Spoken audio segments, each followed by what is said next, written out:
मालवी भाषा के मशहूर कथावाचक जो भागवत कथा करते हैं मालवी भाषा में, और मध्य प्रदेश सहित राजस्थान के जो झालावाड़ जिले में काफी लोकप्रिय है। और हमारे साथ आज जो जगन्नाथ जी महाराज है, मशहूर है, बरखेड़ी के जीरापुर तहसील के रहने वाले हैं। और हम आज इनसे जाने किस प्रकार से इन्होंने भागवत कथा जो प्रारंभ करी है, क्या उद्देश्य है इनके, और ये इस उद्देश्य में कहाँ तक पहुँचे हैं, ये सब हम आज इनसे जानेंगे। मशहूर कथावाचक है जगन्नाथ जी, नमस्कार। ये आपने जो कथा की बात ये कहाँ से करी और किससे इसकी प्रेरणा मिली? या गांव से करी, जीरापुर तहसील से, प्रॉपर जीरापुर तहसील में कथा बाकी हमने। कब से शुरुआत हुई? ये कथा की शुरुआत हुई 2002 से। पहली बार आपने जब कथा करी 2002 में अपने गांव में ही करी, तो उस समय जो माहौल था कथा करने का या कथा सुनने का, और आज का जो भागवत कथा होती है उसमें कितना आपने परिवर्तन देखा? 2002 में कथा वहीं पे करी थी, वो भरखेड़ी गांव में, और 2003 में कथा जीरापुर में करी, दूसरी बार जीरापुर तहसील में। तो हमारे एक हरिओम भाव सार जी उनने कथा कराई थी दगरोर हनुमान जी के, तो बहुत अच्छी कथा हुई थी। जैसे यहाँ कथा ही अच्छी जनता करती हुई थी। अचानक से आपके दिमाग में कैसे आया कि मुझे ये कथा करनी चाहिए?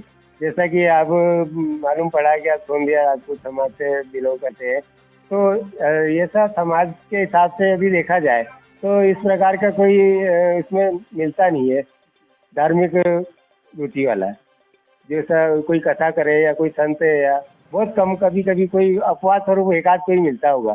तो आपके कैसे प्रेरणा मिली कि मैं भी ये काम या धर्म के प्रति जागरूकता या समाज को जागरूक करने की प्रेरणा किस प्रकार से? जी, जैसे पहले हमने बचपन में रामायण जी सुनी थी, तो रामायण सुन के हमने विचार किया कि राम अगर वनवास नहीं जाते तो राम राजा तो थे पर त्यागी नहीं बन सकते। तो राम वनवास जावा से त्यागी बन गया और इसमें प्रफुल्ल हो गया। तो जीवन में अपने भी कुछ करना चाहिए, या तो अच्छे संत बनना चाहिए आदमी, या फिर अच्छे नेता बनना चाहिए। तो कुछ बनने के लिए त्याग तो करना पड़ता है। तो हमारी बचपन से इच्छा थी कि अच्छी गौशाला बनानी, बच्चे को शिक्षा देनी, स्कूल खोलना, हर गांव गांव में जाके सभी लोग को भजन सुनाना, राम नाम बोलो मैंने हरे राम बोलो रे, गीत गए दिन भजन दिन आ रहे, ठीक है। और तो जैसे ही अपन ने सुसनेर में कथा शुरू करी, तो सुसनेर में हमारे संघ वाले भैया आए और गौ अभ्यारण बनवाया। तो अच्छा, आज भी गेट है अपना सुसनेर के पास में, तो अच्छी बढ़िया गौशाला बनाई। फिर वहाँ से अपने राजस्थान में कथा बांटने के लिए आए थे, तो कथा में पैसा था उस जमाना में 50,000 रुपया। तो यहाँ के लोगों ने सोची कि पैसा तो कथा वाला का लगे, तो पैसा लेके जा गए। तो हमने इनसे की सभी से कि पैसा कथा वाला का नहीं है, पैसा गौ माता का है, पैसा धर्म के लिए, मंदिर बनाने के लिए, पैसा गरीब की कन्या बनाने के लिए, विवाह करने के लिए। तो उन्होंने की कि मैं अच्छी गौशाला बनाता हूँ, उनकी अच्छी गौशाला बना तो 50 तो ये और भी जो भी राजस्थान क्षेत्र में कथा बांटेंगे पूरा योगदान देंगे। तो फिर अपन ने अच्छी यहाँ 506 माता जी तिराहा के पास में अच्छी बढ़िया सुंदर गौशाला बनाई। हमने हमारे सभी पूरा क्षेत्रवासी को, सभी लोग को, आप सभी को सहयोग है, अच्छी गौशाला बन गई।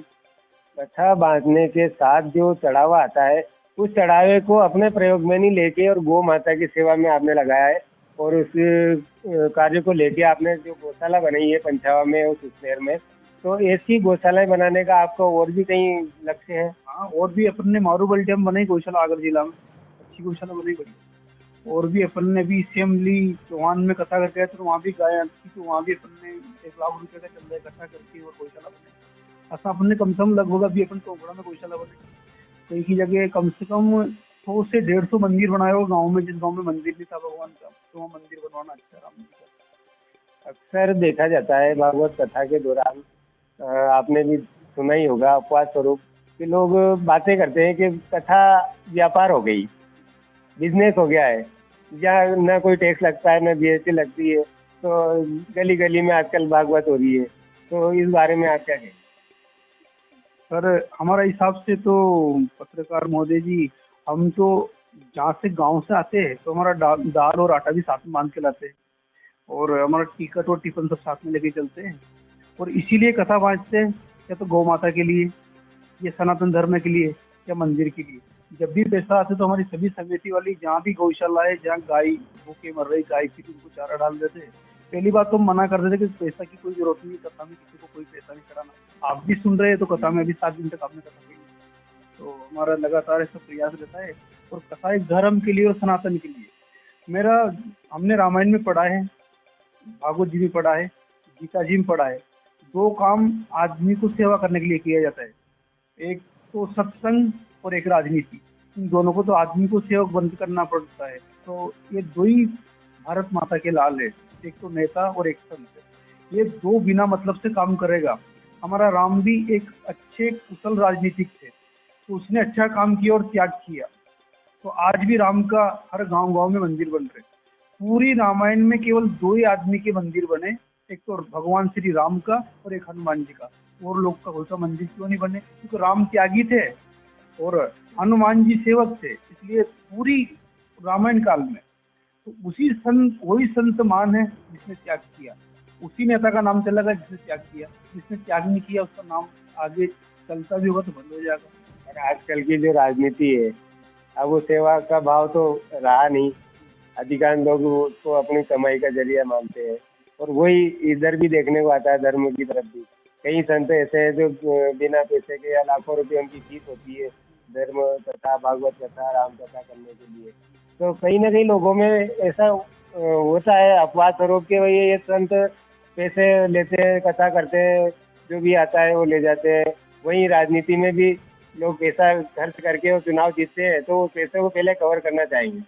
नहीं सर, पैसे से चुनाव नहीं जीता जाता है, जनता का दिल जीत के चुनाव जीता जाता है।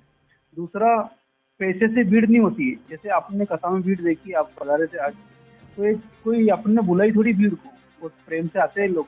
और दूसरी बात, कथा और राजनीति को आदमी कभी बिजनेस नहीं बनाना चाहिए, क्योंकि भगवान श्री कृष्ण ने भी राजनीति करी। और कथा हमारे गुरुदेव भी बांटते हैं, तो निःशुल्क कथा बांटते। हम 2001 से 2024 तक आज तक कोई भी कथा करने वाला नहीं कह सके जगन्नाथ जी ने लिफाफा लिया कि फीस लिया। आप कहीं भी जाकर ट्राई कर सकते, जा सकते हैं।